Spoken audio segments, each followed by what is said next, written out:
New to Formula One? Or just as obsessed as we are? Welcome back to another episode of Formation Lab, where we teach you all the dirty details that you need to know to be the best Formula One fan that you can be. You are live with the Hornsby sisters. I'm Katie. And I'm Megan.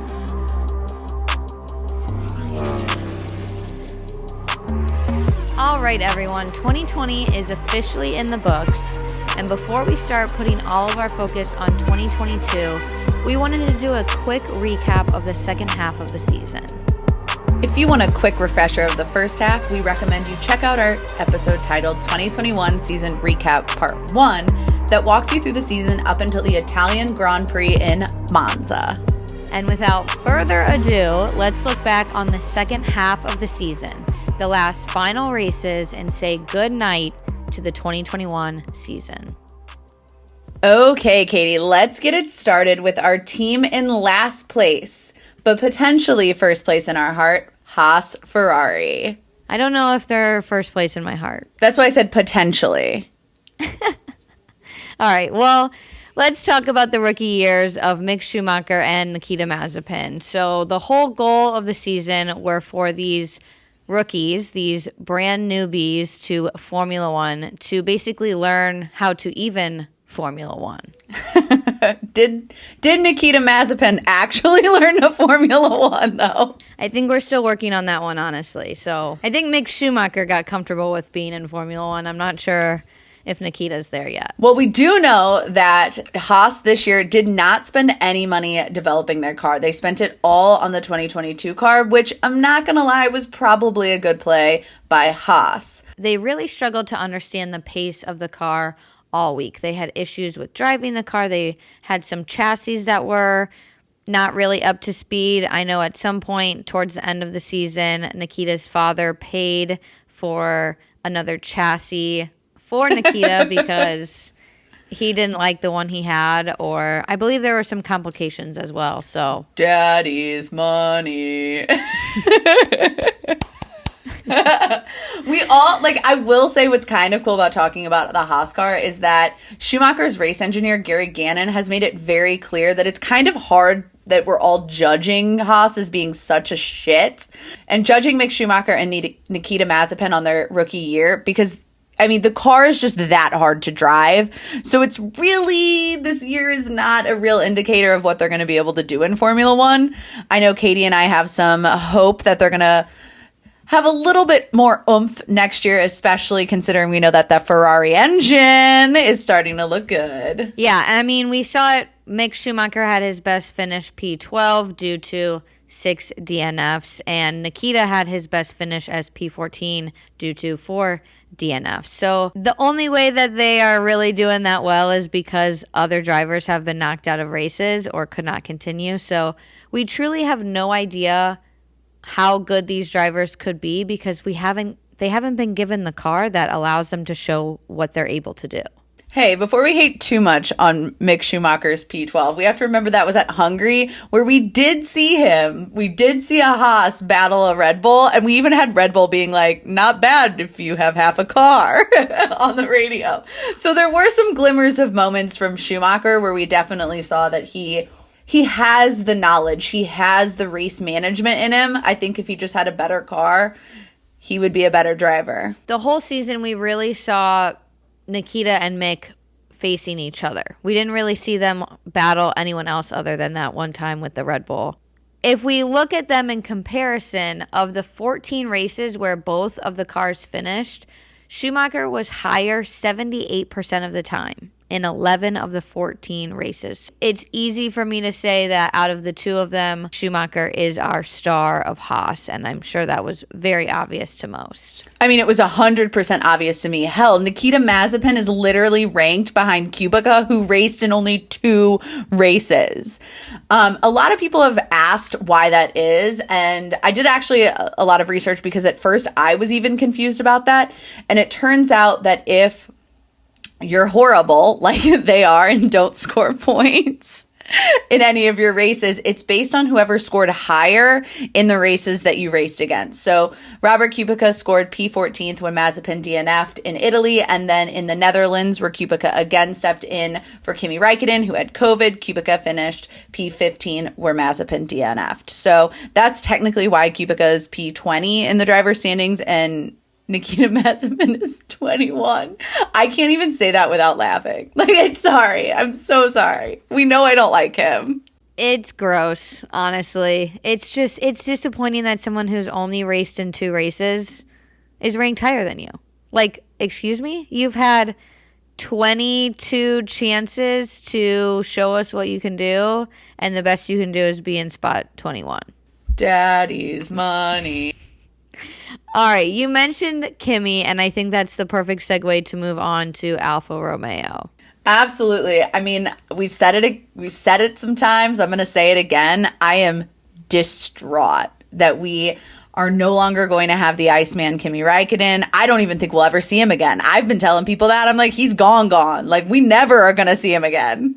No, and he's off in the Maldives or some shit. I saw a video of him today running down a water slide into the ocean, and so I think that's all we're gonna get is just him traveling the world with his family, and that's through his wife's Instagram. That's all we're gonna get from Kimi.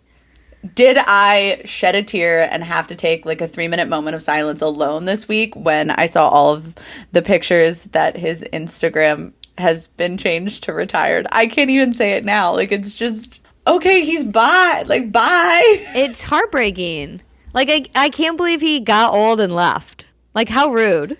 I thought he'd be around forever. How absolutely rude. I thought he would I honestly thought that he would be a 75-year-old man racing in Formula One. He would just be there for forever on Alfa Romeo.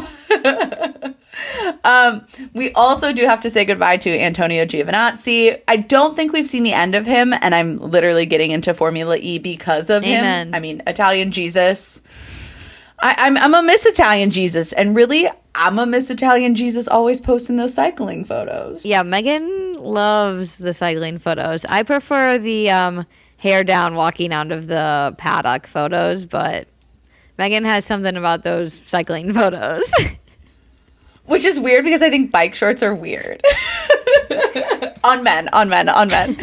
Yeah, anyway, Antonio Giovinazzi had his best finish in P9 at Saudi, and he ended up scoring all of 3 points for the team, ranking an 18th in the Drivers' Championship. I can't believe I'm bringing it up, but they both DNF'd in the last race of the season. That was probably the hardest point of the whole entire season for Alfa Romeo.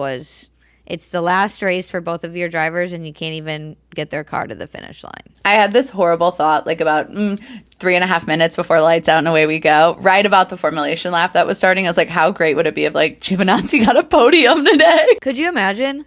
I bet everyone would be like, damn, where did that come from? And why are we just seeing it now? Oh, gosh. I just wanted it for him. I knew it wasn't going to happen, but I was like, who knows what's going to happen today? A girl can dream. A girl can dream. We did say goodbye to Kimi Räikkönen, who he unfortunately also DNF'd at Abu Dhabi, but his best finishes this year were P8 at both Russia and Mexico.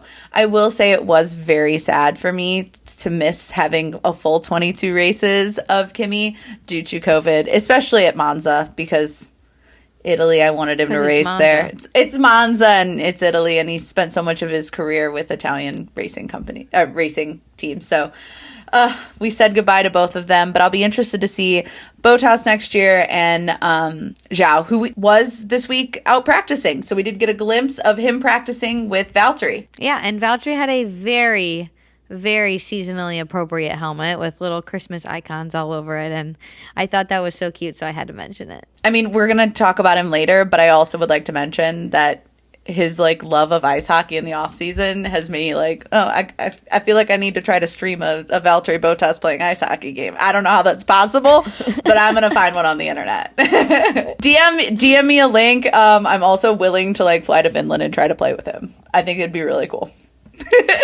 I'll break out my skates. Okay, but speaking of Valtteri, I want to segue into Williams because George Russell and Valtteri had a little run-in, in Imola, and I actually just rewatched the video of that, which was kind of out of character for George, but he had a phenomenal season. George Russell, I'm not going to say phenomenal season. I'm gonna play devil's advocate on that one. I wanted a lot more out of George Russell this year. I know that Williams is shit, but I was just expecting a little bit more out of him this year. It's fine. He's going to be at Mercedes next year. We saw him in the car. It was like this moment. I was like, it's happening. It's really happening. It's happening. Like, that's all I could think about when I saw it. But no, I wanted a little bit more out of George Russell this year, I'll be honest. He did secure his first podium at Spa, P2. Unfortunately, I was happy that he got a podium, but it felt like a fake podium in my mind. Katie and I have been teasing that we've been working on power rankings, and in my power rankings for this year, I've taken out Spa because I don't think it's an accurate representation of the year. So that's my thoughts. Spa did not happen in our books. Katie and I were actually just talking about maybe trying to get to Europe to go to a race, and when she brought up Spa, it was like there was like a twitch, like, ugh, do we do it? We're not going to Spa. We'll just let all of you know now that we will not be at Spa. No. But I'm going to get us back on George because I think he had a phenomenal season. He had 3 Q3 appearances, 1 in Austria, 1 in Silverstone, and 1 in Sochi, where he scored 3rd in qualifying. He also scored some points in Hungary, Italy, and Russia, which at one of those he got a little teary-eyed. I believe it was in Hungary because both of the Williams scored points. I will say Hungary was pretty impressive because that is the race that Latifi was at one point in 3rd, and he's like, compromised my race for him. Like, this is a big moment for us. I love George Russell. I'm hating on his season a little bit, but I love him. I think he's going to be amazing at Mercedes. And really, I was just kind of disappointed with Williams overall this year. They had 2 double DNFs this season, Imola and at Abu Dhabi. And really, we had a dismal end to the season where we saw Latifi inadvertently decide the title fight. LOL. Had to throw that in there. Not that I'm mad at him. It wasn't his fault at all. Fuck the FIA on that one. But no, I was expecting a little bit more out of them this year. I don't really know why I was. I just was kind of hoping. Fingers crossed, hoping for a better year for them. We kind of were talking about securing first podiums, and someone else who secured their first podium was Aston Martin. Sebastian Vettel took 2nd place in Azerbaijan. That was the first podium ever for Aston Martin. So all in all, I don't think they had the greatest season, but they did have some highlights being, Aston Martin back in the field for the first time. I think overall Vettel had a good year considering it was his first year at Aston Martin.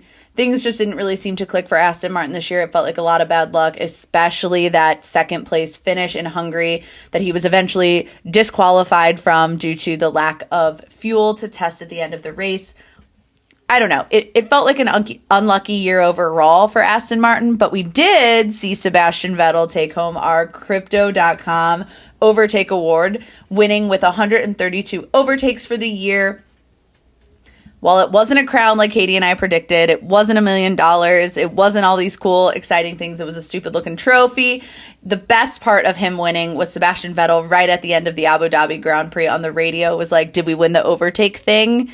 What is the prize? 1 million jelly beans? And I died. I just thought that was the funniest thing, and I'm kind of mad Crypto.com didn't go with it. Yeah, I think Crypto.com could probably afford to get Sebastian Vettel 1 million jelly beans, so I'd like to see that from you guys. It would be a better award than that weird-looking trophy. Yeah. Oh, well. All right. And we have to talk about Lance Stroll because my favorite moment of the whole entire year had nothing to do with his racing. It was the meme that came out of Monaco when the TV coordinators decided to show a replay of Lance Stroll scraping the barriers and running over the curbs instead of showing us the end result of this incredible battle between Pierre Gasly and Sebastian Vettel and Lewis Hamilton. So we missed out on the ending. Lance Stroll turned into a meme, and that's what we got from him this season. I mean, Stroll, I really like him as a driver. I think he had a relatively meh year. It wasn't a standout year. He got good points. His best moment was his 6th place finish in Qatar. It was his highest finish of the year. It was an impressive drive. It was a near perfect drive. Again, I was expecting a little bit more out of Aston Martin this year. I'm excited to see what they're going to bring to the table next year. I still love our Canadian Lance. Lance, one of a kind. I enjoy him. I don't want to see him leave Formula One anytime soon. And I think Aston Martin has a really good chance of really getting better over the next couple of years. They're investing a lot into the team itself. So I have all the hope in the world that they're going to do great. I mean, I genuinely think there's a potential that Lance Stroll will be the new Kimi Räikkönen with his absolutely silent responses in interviews. Lance doesn't say much, so he could be Kimi 2.0. The less great avoider of PR, but almost there. Yeah, I could see that. Okay, I want to talk about my favorite driver now. Go for it. Or my favorite driver of the day, but he's definitely been one of my favorite drivers of this season, and that is Pierre Gasly, the underdog in Formula One. The most underrated, the greatest thing that we have maybe seen at AlphaTauri / the junior Red Bull team in the past couple of years. I think he's phenomenal. I don't really know if I need to add anything else to that introduction of Pierre Gasly. How about you hyped him up. I'll read some stats. Okay. His best finish was his podium in Azerbaijan. He had 2 P4 finishes, Mexico and the Netherlands. He had 2 P5 finishes, Abu Dhabi and Hungary. It was unfortunate that his P5 finish in Abu Dhabi was basically ignored. Just like Yuki Tsunoda's P4 finish in Abu Dhabi was basically went unnoticed, unappreciated, ignored, kind of like Carlos Sainz's podium. I mean, granted, there was a lot of other things to talk about, but I think AlphaTauri should have been hyped the fuck up because they went P4 and P5 in the last race of the year. Like, oh, child. Literally the only one to point it out, and I did that in our last episode. I have not heard anyone else talk about it. I've not seen it on Twitter. I've not seen it on Instagram. I've not seen it on Reddit. It's like, hey, they ended the year on a great high note. They really did. I mean, honestly, I think the only thing that I can say is that I had wished they had beaten out Alpine Renault. I think it would have been awesome to see AlphaTauri be able to take 5th place in the constructors because I do think that they had a lot of great moments this year. I don't think that they were just missing that last little piece. And I think that was Yuki Tsunoda, who I would say is the best rookie of the year. I mean, there were only 3 rookies this year. But I'm going to say Yuki won the best rookie of the year. I do think that there were a lot of times when Yuki could have capitalized on some points and he didn't capitalize on those points. I think that he has a lot of work to do, and I think we do see improvements thanks to his work with Alex Albon. So I have a lot of hope. I have a lot of faith. I'm excited to see what the two of them do next year. I would agree. I think Yuki, we were able to cut him some slack this year because it was his rookie year, but some of the silly mistakes or misfortunate happenings, I'm not going to have as much slack for him next year when those things turn up. But I think he had a decent year all around. And we have kind of referenced it, but in 5th place, we have Alpine Renault and the constructors. They won the Alpine AlphaTauri battle due to some end of the season nuggets of greatness, specifically Alonso's P3 finish in Qatar that saw him get a podium for the first time in how many years, Katie? Like 7, 8? 7 years? Mm-hmm.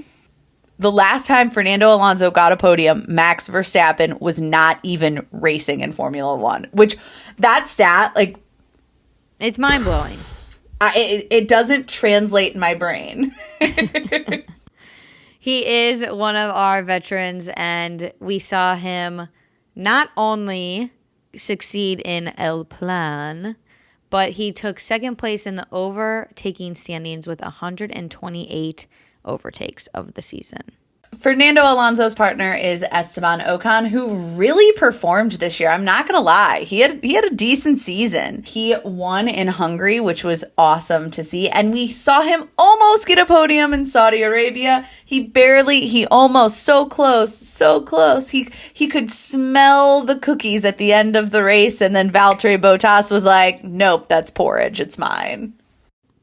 Yeah, I've never been a huge fan of Esteban Ocon. I think he is a great human. I think he's a great driver, but I don't know why, but something about him kind of has always grinded my gears. So I was pretty happy when Valtteri came ahead and took that kind of last podium for him. But I am very happy that he was able to secure a P1 this year. Good for him. Proud of him. There's something about someone taking their first podium. I think it was just cool to see like another battle. Like we had 1-2 battling, we had 3-4 battling, and we had 5-6 battling. And so those 3 individual battles this year were fun to watch. I felt at times I was rooting for AlphaTauri. I was rooting for Alpine. It was a cool year because, yes, a lot of the conversation which we partook in was about the title fight. You had to talk about it. There was no not talking about how ridiculously spicy it was up front. But I think this battle for 5th place has like a special part in our hearts to talk about because it's 2 teams that are solidly in the midfield and know that the best they're going to get is 5th, and they're doing everything they can to achieve that. And that was fun to watch. I mean, right? Yeah, no, I was very appreciative that there was not only the title fight that was happening this season, but we had that fight for 5th, and we also had that fight for 3rd. Maybe it fell off a little there at the end with McLaren, but we saw a lot going on, and that honestly has gotten me so excited for next year because now we've built some new rivalries in the sport. And I think next year we're going to see a lot more competition in terms of the constructors' standings. Fingers crossed, I'm hoping for it. And with that, I think we need to talk about my favorite team, if you haven't noticed, our boys in papaya, McLaren. This year, we saw McLaren take the only 1-2 finish, the only P1, P2 of any team this year, which is crazy. We saw Ricciardo and Norris in Monza with the 1-2. That is opposed to 2020 when we saw 4 1-2 finishes, Hamilton, Bottas, which is crazy to me. It's crazy that this year we had 1 and it wasn't Mercedes or Red Bull. It was McLaren. Very impressive. I mean, those Red Bulls and those Mercedes split each other up on the podiums all the time, but for McLaren to have that 1-2 in Monza, no less, and then we got to see the celebration that they had. That was probably my favorite gift of the whole season. Like, that was a gift from the F1 gods to us McLaren fans. Oh, absolutely. It has me so hyped for next year. It has me so hyped for McLaren. I think they're going to... I've said this about every team. I hope that they do well next year, but I genuinely, personally, outside of just rooting for Formula One, I desperately need Lando Norris to win and Daniel Ricciardo to be a touch more competitive, which I think is going to happen because Daniel Ricciardo has been very open about this year breaking apart his driving style to actually learn why he's fast and where he can improve. So I have a lot of hope for my boy. And we have to remember it was his first year with McLaren, so you've got to get comfortable with the team. You have to get comfortable with the car. You have to get your grounding in this new family, which I think he finally found his family. So I'm very excited to see where he will be next year. He was a little up and down towards the end of the season. In the last 8 races, he DNF'd in Brazil. He had 4 races out of the points. He did take P4 in Russia, and he had 2 P5s in both the US and Saudi. I have not given up my hope on Daniel. I think next year we're going to see a completely new driver, but we'll just have to wait and see. I will say, though, that Lando Norris did have his best season we've seen from Lando, but it was just an unlucky season. I mean, talk Sochi, which is his best and worst moments came out of one weekend, which is just heartbreaking to me. He had his first pole position in Russia, and then come the race, he leads basically the whole thing until he makes that terrible call to stay out in slicks and just... that rain, that last minute rain in patches on the track. I think that was just still being a relatively young driver and risking it, which I can't fault him for, because I think if I was leading my first race, I'd be just get me to the end, get me to the end, get me to the end. I think he learned a lot from it. So best and worst moments at Sochi, but overall such a great season for Lando. Definitely. I think he will carry that with him, that moment, for probably the rest of his F1 career. And You live some, you learn some, and I can't wait to see what he does next year. He ended in 6th in the Drivers' Championship, scoring a total of 160 points. Would love to see him hit that 200 mark next year. Absolutely. Let's talk about his BFF, the other half of Carlando, Carlos Sainz, who I am going to say is also, along with Pierre Gasly, one of the most underrated drivers on the grid. I, for a long time, really didn't follow Carlos Sainz for a while. In the last 10 races, I think I've been paying a lot more attention to him as a driver. I know I've been very critical that I did think he was a better driver than Charles, and I feel like I am vindicated and I have statistical proof to back that up. Carlos Sainz has the longest point streak in Formula One right now, earning points in 15 consecutive races. He had 4 podiums this year, outscoring Charles 4-1. Unfortunately for Carlos, literally every single podium he's had has been overshadowed by a bigger, more important media event. So, Katie, let's run him down. In Monaco, Carlos ended P2. Unfortunately, that was completely overshadowed by his partner, Charles Leclerc, the pole sitter who did not start after crashing on the qualifying lap. In Hungary, he had a P3 finish, but he literally only got P3 because Vettel was disqualified, and that was the talking point. Then we had Russia, where he earned P3, but again, completely overshadowed by Hamilton's 100th win after that last-minute rain that we were just talking about. And then in Abu Dhabi, he also earned his 4th and final podium for the year in P3, and that was completely overshadowed by the title fight shit show and the FIA and Michael Massey and all of that drama. So he's great, but his greatness isn't often celebrated. When we do look at Leclerc, I still see the potential in him. I still see the potential for him to be a great Ferrari driver, but we haven't seen it this year, and we didn't see it last year. I think he's kind of in I don't want to say a low point, but a midpoint in his F1 career. He spent a lot of time crashing, which could probably be related to some confidence issues. And I think there's a lot more that he has to offer that he hasn't quite unlocked.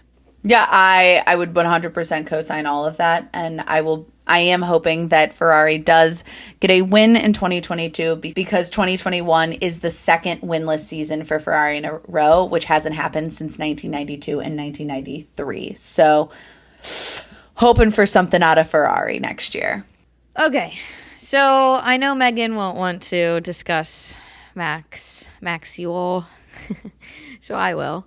Let's get into Red Bull. Let's get into Red Bull Racing. They had an impressive year. Christian Horner finally achieved his dream, a world championship and a second driver to help out Max Verstappen, the great Sergio Perez. So I'll talk Max and Megan can hop in on Perez, but again, I've reeled these stats out to you guys, but he placed P1 or P2 in every single race unless he had a DNF or in Hungary when we had that little bowling incident in lap 1.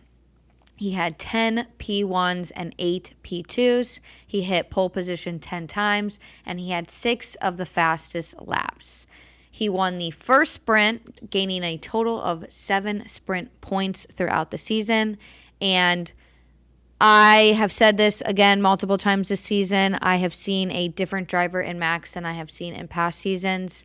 I am proud of his progress that he's made, and I think he did a great job this year fighting for the title and truly deserved to be right up there with Lewis Hamilton fighting until the last lap of the season. Let's talk about his other half, Checo. Christian Horner's dream in a second driver.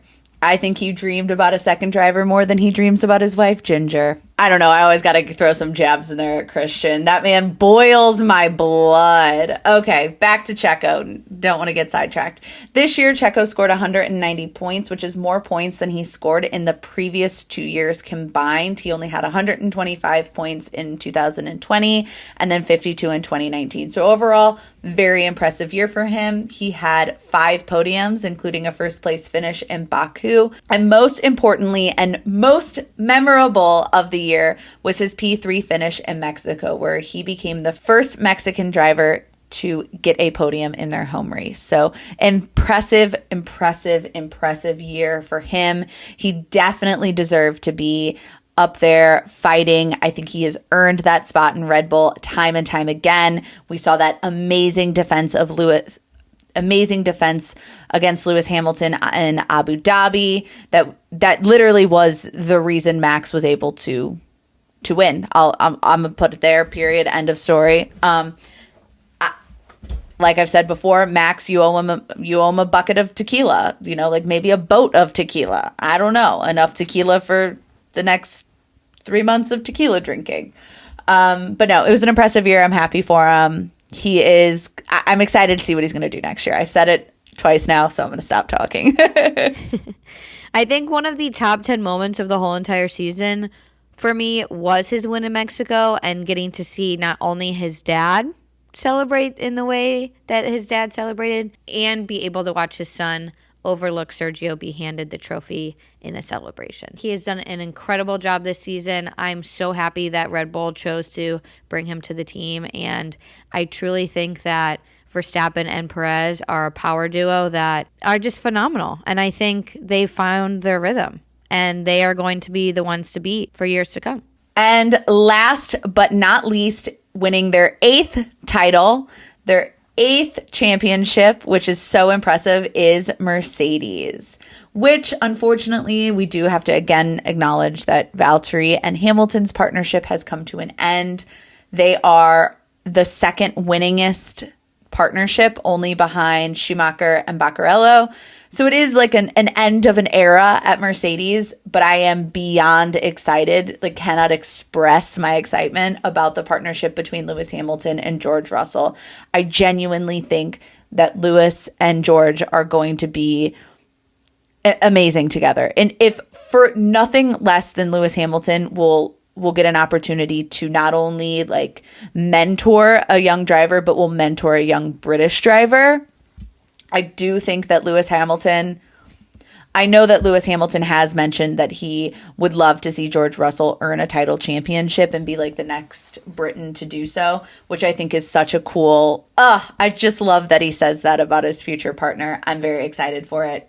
I do want to talk about Hamilton's best moment of the season. It was in Brazil. He started P10 to take the win after an impressive fight against Max.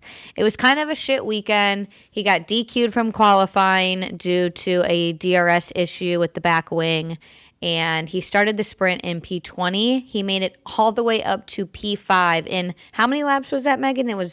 I think it was like, do you recall? Yeah, it was like 24 laps. He moved up 15 places in 24-ish laps, which is truly just incredible. Then he took a 5-place grid penalty that would have him start at P10, and he went on to take the win. So that was definitely my highlight of Hamilton of the whole entire season. Really, I mean, that was the most impressive racing I feel like I've seen ever. It was just incredible to watch. But what I love about Lewis and why I'm such like a Lewis stan and whatever, say what you want about it, is he is the epitome of class. He is a class act. And if you don't have respect for his class, like you just are not classy at all. Like I'll just say it there. He handled what happened at Abu Dhabi with grace. Him and his father handled that moment of, I can't even express what emotion they were feeling, but they handled it impeccably. Over the last week, we've seen him kind of very quiet on social media. We saw him get knighted, where he brought his mom to the knighting ceremony, which was amazing to see. We do know that him and Toto Wolff did not attend the FIA prize giving ceremony. I co-signed that message. I probably wouldn't have shown up either, but we do know that Lewis Hamilton won the FIA Personality of the Year award. Additionally, he did win the DHL Fastest Lap award for the year. While he and Max both had 6 fastest laps, Max's fastest lap in Azerbaijan didn't count because he ended the race in 18th, DNF'd. So he didn't actually earn that additional point. So it did go to Lewis. But no, I think we saw some of the best driving we've ever seen out of Lewis Hamilton. I cannot wait to see what he has next year, what he can offer us. I think it'll be cool to see him in a new car setup. And really, I mean, it was an impressive year from the 7-time world champion, who, by the way, scored more points this year than 5 of his other championship years. So, like, his racing is on point still. I've said this for a couple of years now, but when I grow up, I want to be just like Lewis Hamilton. He champions the causes that he believes in. He always speaks up for what he believes is right. And as Megan said, he is a class act, and I am excited to see what we have in store until the end of his career because he just keeps getting better and better. And we would be remiss to not spend a little bit of extra time on our favorite Finn, who likes to spend his time naked in the saunas, Valtteri Bottas, who ended the year third in the drivers with 226 points. This is his fourth top 3 finish in his 5 seasons with Mercedes. He has a stat that Katie and I just learned. He has a 100% record of making it to Q3 in qualifying. He is a phenomenal driver, and I cannot wait to see how he leads the team at Alfa Romeo and spends his time mentoring Zhao. I think that will be a cool dynamic. I'm interested to see what they're going to do. I'm not convinced that Alfa Romeo isn't going to bring something to the table this year because Valtteri is a phenomenal driver. I'm also not convinced that if Lewis Hamilton wasn't in the sport, Valtteri Bottas wouldn't have 1 or 2 titles, truthfully. I am 100% going to miss the duo of Hamilton and Bottas. Valtteri deserves the world next year. He deserves a stellar car, a team that supports him, and I think he just deserves for the first time to be in that leader position within the team. So I wish him all the best next year, and I cannot wait to see what happens because I've never seen Valtteri outside of Mercedes. Me either. Bring on 2022. And I think, Katie, this might officially bring 2021 to a close in my brain, in our books, for the Dirty Driving duo. And we are so incredibly thankful for all of you that have listened, supported, carried us through this season. We are so lucky to be able to do this and talk about something that we love. I know Megan and I are already counting down the days until the 2022 season starts. We might have a couple surprises for you in the off season, but until next time, stay dirty.